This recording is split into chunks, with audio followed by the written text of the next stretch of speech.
revenons au muscle de la loge postérieure de la jambe. Cette fois-ci, on va parler et mettre en tension les muscles du plan profond de la loge postérieure de la jambe, tout en commençant par le muscle tibial postérieur. Le tibial postérieur est un muscle qui prend insertion, bien sûr, au niveau des 2/3 supérieurs de la face postérieure du tibia et de la fibula. Il s'insère sur la membrane interosseuse.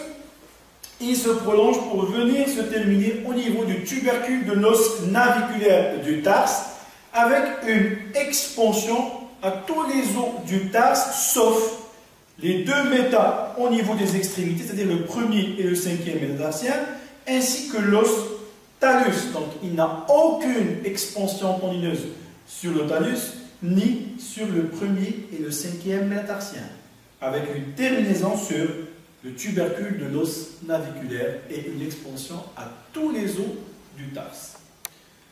Donc c'est un muscle inverseur pur.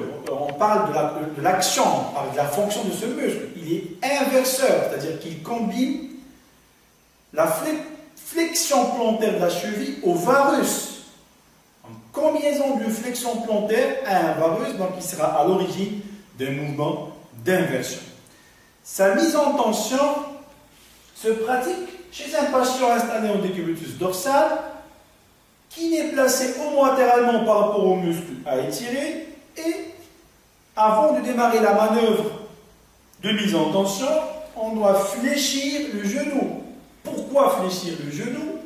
Et ça va faciliter la prise et la réalisation de la technique pour le thérapeute, et en même temps, ça permet de rapprocher les insertions d'un autre muscle qui assure la flexion plantaire, et cette fois-ci, qui est le muscle triceps. Donc on rapproche les insertions du triceps sural, notamment des 2 gastrocnémiens, le médial et le latéral, pour pouvoir réaliser la mise en tension sans lutter contre la tension du triceps sural, qui va s'opposer au mouvement de flexion dorsale et de valgus.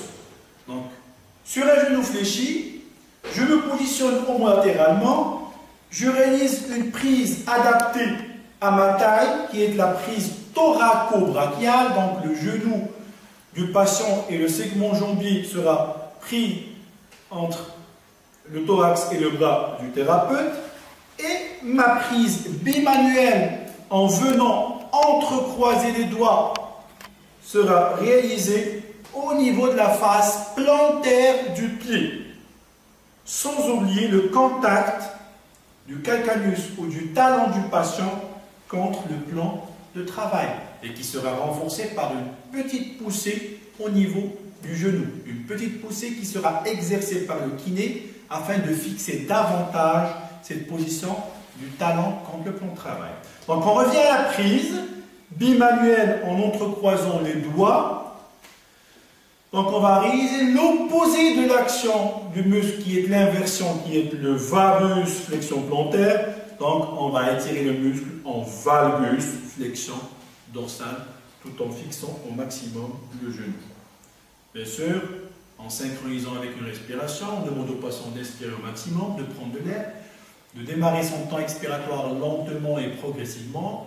Il ne faut pas forcer la manœuvre sous peine de déclencher une douleur, et j'insiste sur le mouvement de valgus tout en déplaçant le pied vers le dehors, et auquel on va rajouter une flexion dorsale.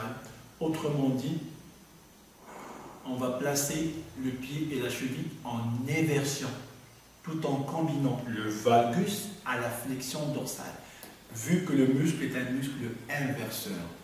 L'opposé de ses actions, son action, c'est l'éversion, et bien sûr, la technique ou la mise en tension doit être maintenue toujours 10, 15, 20 secondes, durée minimale.